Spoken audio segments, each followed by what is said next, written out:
Hello student, और मैं हरीम उपाध्याय।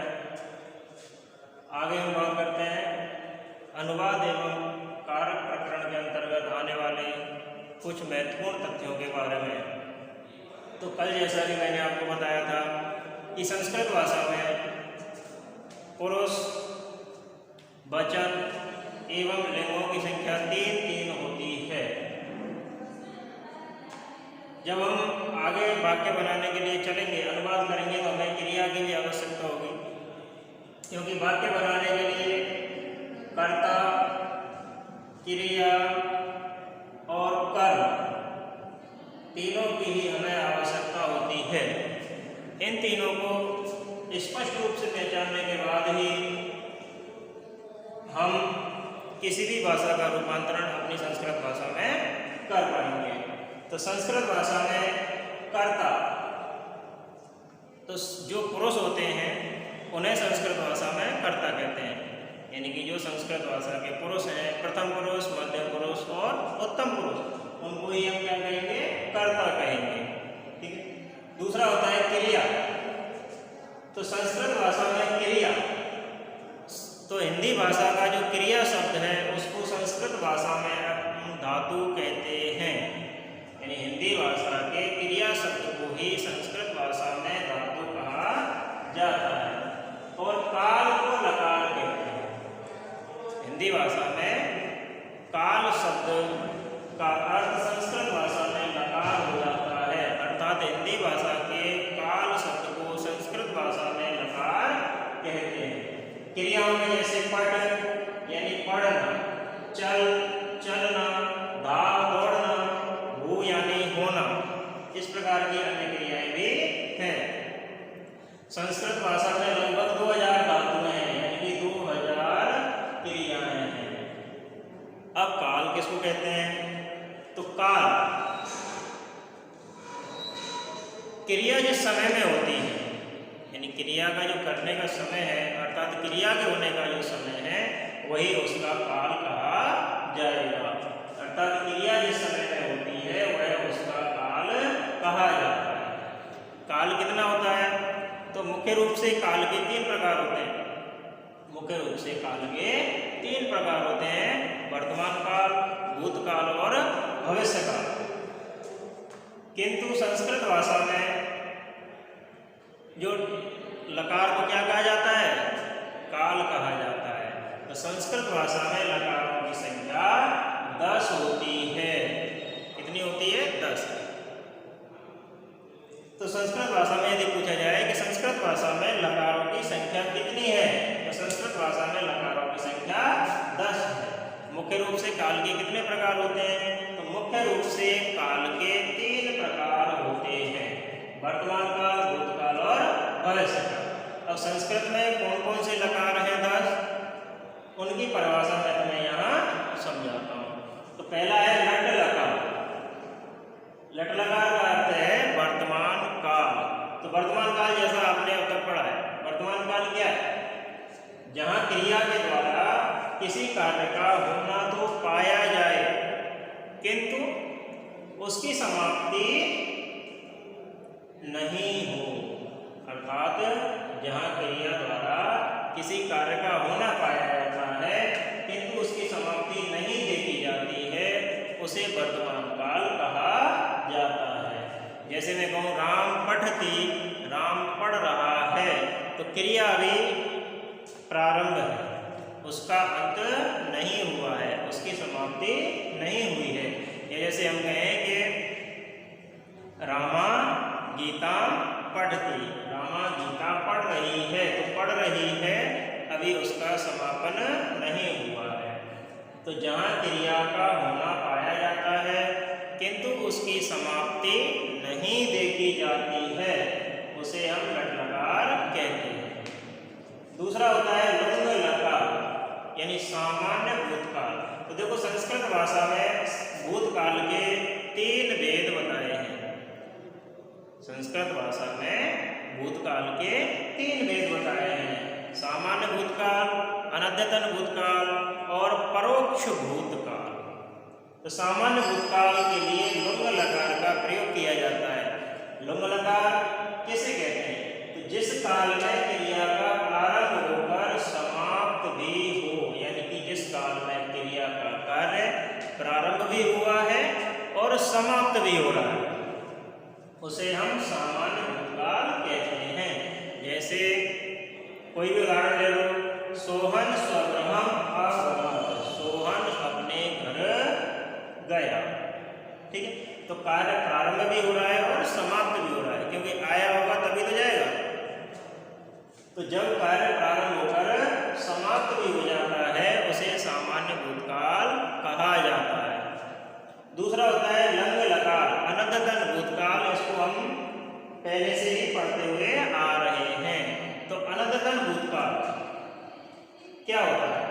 अनद्यतन अनअद्यतन, अन plus अद्यतन, यानी कि जो आज नहीं है, जो आज नहीं है, अर्थात आज से पहले का जो समय है वो अनद्यतन भूतकाल कहा जाएगा। परिभाषा के लिए वह काल जो आज ना हो, अर्थात आज प्रातः से पहले का समय अनद्यतन भूतकाल होता है। जैसे मोहन स्वगृहम अगच्छत्, मोहन अपने घर गया, तो इसका मतलब है पहले चला गया, कल चला गया, यानी आज से प्रातः काल से पहले चला गया। वैसे हम क्या करते हैं, भूतकाल के लिए अधिकतर अनद्यतन भूतकाल का ही प्रयोग करते हैं। लुंग लकार और लिट लकार का प्रयोग कम ही देखा जाता है। चौथा होता है लिट लकार, यानी परोक्ष भूतकाल। परोक्ष भूतकाल क्या है? परोक्ष, परोक्ष का अर्थ है हमने जिसको अपनी आंखों से नहीं देखा, यानी जो पहले ही हो चुका है, हमने जिसको नहीं देखा है, केवल जिसके बारे में सुना है, उसे हम परोक्ष भूतकाल कहेंगे। जैसे परिभाषा के लिए कि जिस काल की क्रिया का प्रत्यक्ष होना ना पाया जाकर,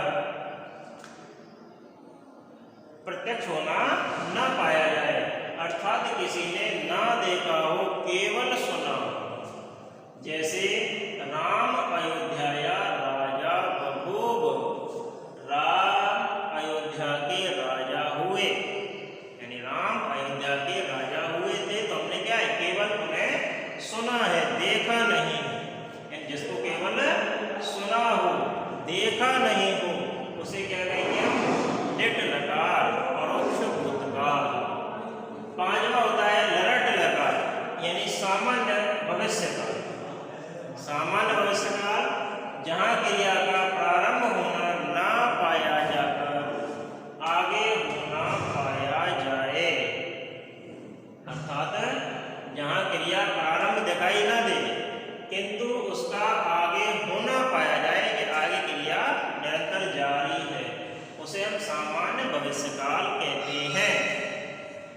जैसे कृष्णा महाविद्यालयम भविष्यति, कृष्णा महाविद्यालय जाएगी, तो इसमें प्रारंभ नहीं है, केवल आगे होना है कि जाएगी। कब जाएगी ये किसी को पता नहीं है। तो जहाँ क्रिया का प्रारंभ होना ना पाया जाकर आगे होना पाया जाए, उसे सामान्य भविष्य काल कहा जाता है। आगे है लुट लकार, अनद्यतन भविष्य काल। अनद्यतन भविष्य काल, अनद्यतन भविष्य काल से आशय है कि आज रात 12 बजे से आने वाले कल के 12 बजे तक का जो समय होगा वो अनद्यतन भविष्य काल कहा जाएगा। यानी आज रात के 12 बजे के बाद का जो समय है और कल 12 बजे तक का आने वाला जो समय है वो अनद्यतन भविष्य काल कहा जाएगा। जैसे कृष्णा महाविद्यालय स्वगंता, स्व, स्व का अर्थ क्या है? स्व, स्व यानी आने वाला काल, आने वाला कल। तो कृष्णा महाविद्यालय स्वगंता, कृष्णा महाविद्यालय कल जाएगी। तो आज रात के 12 बजे का काम है, यानी कल जाएगी। ठीक है, तो ये क्या कहलाएगा? अनद्यतन भविष्य काल कहा जाएगा। वैसे हम अधिकतर क्या करते हैं, भविष्य काल के लिए सामान्य भविष्य काल के रूप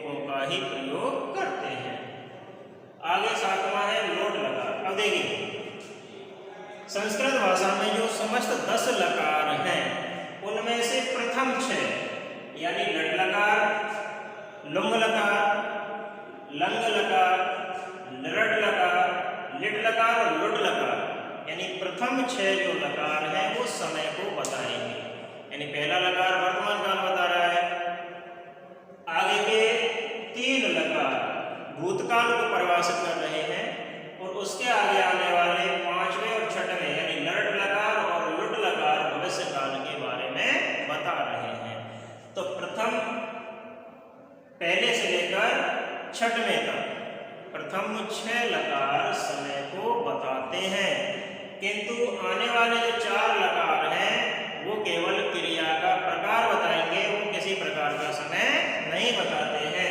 जैसे लोट लकार आज्ञार्थक, आज्ञा देने और लेने के अर्थ में आज्ञार्थक यानी लोट लकार का प्रयोग किया जाता है।